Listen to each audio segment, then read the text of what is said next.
Assalamualaikum warahmatullahi wabarakatuh. Perkenalkan, saya Rabit Pratama dengan NIM 2019-008-293. Pada tanggal 18 Oktober 2022 akan dilaksanakan ujian sidang skripsi dengan penelitian yang berjudul Pengaruh Budaya Organisasi Motivasi Ekstrinsik dan Kepemimpinan Demokratis terhadap Kepuasan Kerja Karyawan. Studi pada PT Catur Kencana Manajemen.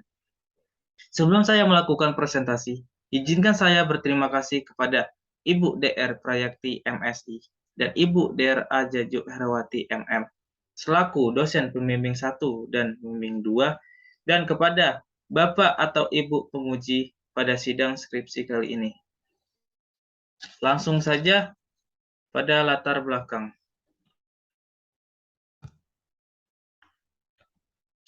Latar belakang sumber daya manusia yang merupakan aset penting dalam suatu perusahaan. Permasalahan tentang kepuasan kerja kerap muncul di perusahaan atau organisasi dan menyebabkan munculnya berbagai persoalan yang dapat menghambat produktivitas kerja. Kemudian, membahas kepuasan kerja tidak akan terlepas dengan adanya faktor-faktor yang dapat mempengaruhi kepuasan kerja seseorang. Dan yang terakhir, ada pun beberapa faktor yang dianggap dapat mempengaruhi kepuasan kerja, yaitu budaya organisasi, motivasi ekstrinsik, dan kepemimpinan demokratis. Sehingga rumus masalah pada penelitian kali ini sebagai berikut. Next. Hipotesis dan penelitian terdahulu.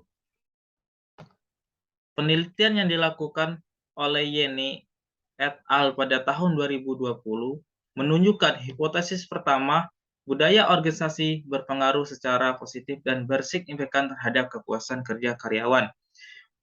Penelitian yang dilakukan oleh Sandra et al. 2020 menunjukkan hipotesis 2, motivasi ekstrinsik berpengaruh secara positif dan bersignifikan terhadap kepuasan kerja. Dan yang terakhir, penelitian yang dilakukan oleh Belias, Dimitrios, dan Athanasios pada tahun 2015 menunjukkan hipotesis 3, kepemimpinan demokratis berpengaruh secara positif dan bersignifikan terhadap kepuasan kerja. Next, metodologi penelitian. Jenis yang saya gunakan metode kuantitatif. Populasinya 52 karyawan yang ada di PT Catur Kencana Manajemen. Untuk teknik pengambilan sampel yaitu dengan sensus. Uji kualitas data yaitu uji validitas dan reliabilitas. Dan yang terakhir teknik analisis data yaitu analisis deskriptif, uji asumsi klasik, uji regresi linear berganda, dan uji hipotesis. Next, hasil penelitian uji asumsi klasik. Yang pertama, uji normalitas. Data distribusi adalah normal karena titik-titik berada sangat dekat dengan garis, bahkan menempel pada garis.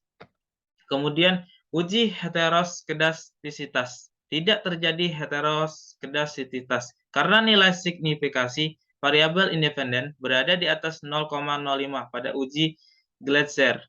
Dan yang terakhir, uji multikolinearitas. Tidak terjadi multikolinearitas karena nilai toleransi di atas 0,1 dan nilai PIP di bawah 10.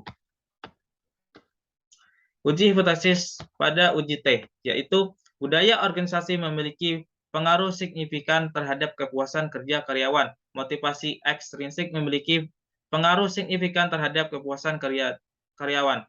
Kepemimpinan demokratis memiliki pengaruh signifikan terhadap kepuasan kerja karyawan. Uji F, yaitu variabel budaya organisasi, motivasi ekstrinsik, kepemimpinan demokratis berpengaruh secara simultan terhadap kepuasan kerja karyawan. Dan yang terakhir uji R. Uji R yaitu dengan nilai 0,742 dari data tersebut dapat disimpulkan bahwa variabel independen yaitu budaya organisasi, motivasi ekstrinsik, dan kepemimpinan demokratis berpengaruh terhadap kepuasan kerja karyawan. Pembahasan dan kesimpulan. Hasil, budaya organisasi memiliki pengaruh signifikan terhadap kepuasan kerja karyawan dengan nilai beta min 0,212 dengan nilai signifikan 0,037. Kesimpulan hipotesis pertama diterima. Kemudian, motivasi ekstrinsik memiliki pengaruh signifikan terhadap kepuasan kerja karyawan dengan nilai beta 0,343 dengan nilai signifikan, yaitu 0,013 diterima. Kemudian yang terakhir, kepemimpinan demokratis memiliki pengaruh signifikan terhadap kepuasan kerja karyawan dengan nilai beta 0,796, yaitu signifikan dengan nilai 0,00. Kesimpulannya, hipotesis ketiga terakhir diterima. Sekian presentasi dari saya. Terima kasih. Salam.